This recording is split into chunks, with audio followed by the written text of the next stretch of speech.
Hello and welcome to another special collaboration video here on the channel between myself and Ness from the Team HSG Patreon. And for those who are interested in supporting the channel and working and collaborating with me on the channel for certain videos, of course just slap the link in the description below to check out all of those perks for yourself.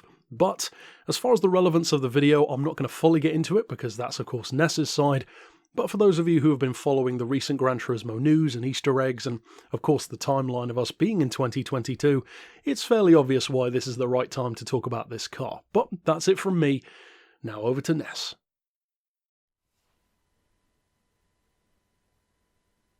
As soon as I saw this, I knew what I had to do.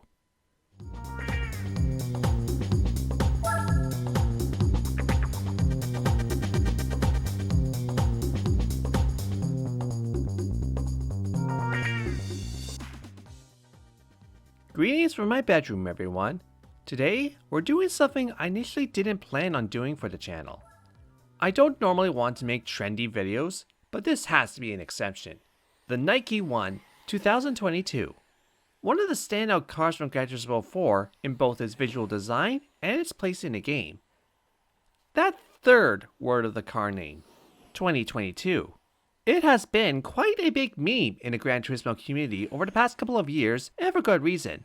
We've been joking around that the car will become what will happen in 2022, and be rather funny if it came back to Gran Turismo.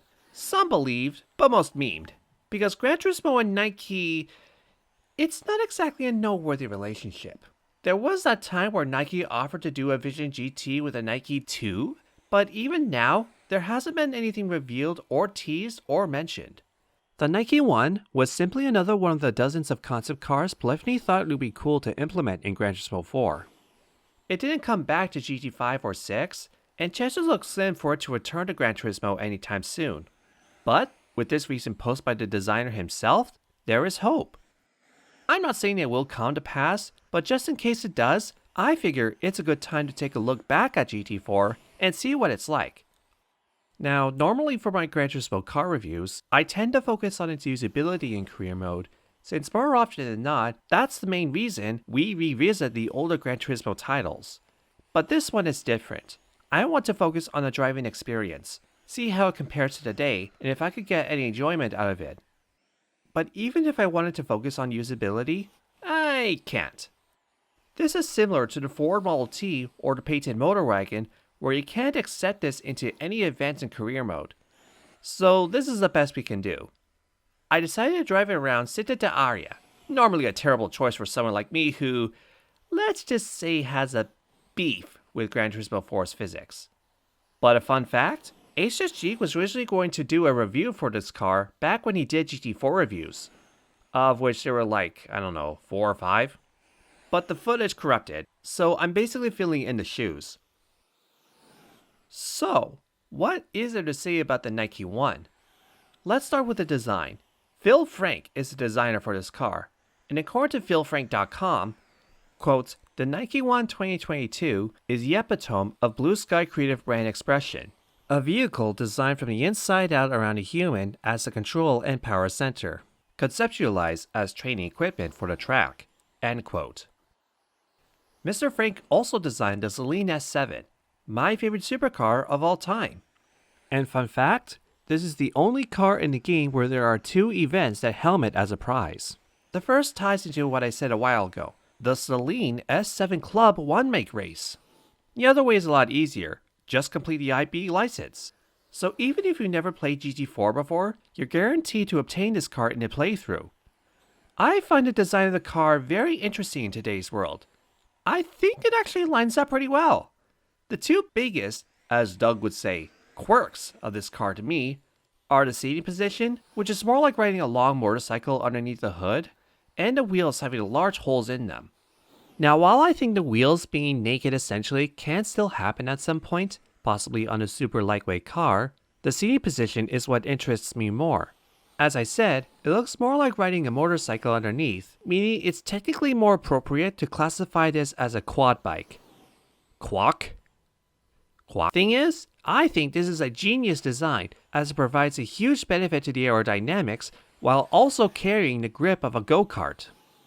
The technology, though, this is going to be a hot take. I think it's dated by today's standards.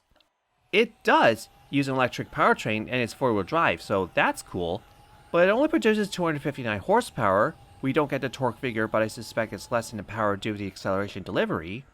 And this really threw me for a loop when I revisit driving this car. It has 8 gears. An electric car with a gearbox. How hilarious. And even then, you can buy a modern Mercedes with 10 gears.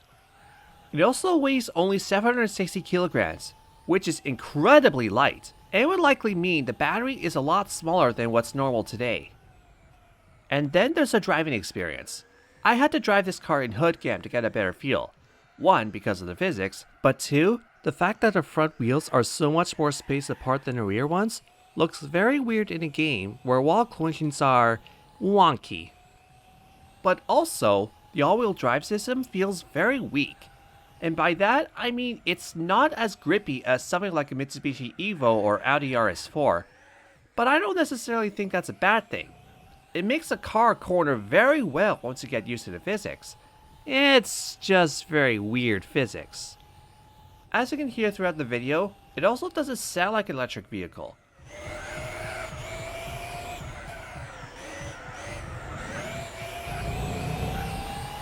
Not only can you actually hear the damn thing, but it sounds more like a turbine engine. Hilariously, this car was supposed to be capable of 230 miles per hour, but in-game you can only do 160. Overall though, there's not much else to say about the Nike One 2022. It's a good drive if you ever feel like doing so. It can be considered as a precursor to the Vision GT program, and I think that's fitting because it honestly doesn't feel as radical or unique to drive as some of the wackier Vision GTs like the Chaparral, Hyundai, or Tomahawks, while still having an identity of its own. Concept cars has come such a long way since Gran Turismo 4, eh? Honestly, I think this car fits really well in 2022. The technology doesn't age all that well, but the design is striking, and as Frank implied, it is a solid training tool for time attacks. Thanks to the Insta post, I would love to see this car return to Gran Turismo 7. I just hope Nike does as well. It's one of my personal favorites of Gran Turismo 4, and I would be endlessly interested to see how modern Polyphony treats it. At the very least, I hope it retains that snappy steering. That's gonna be it for now. This is Nest Pajama saying, bring on GT7.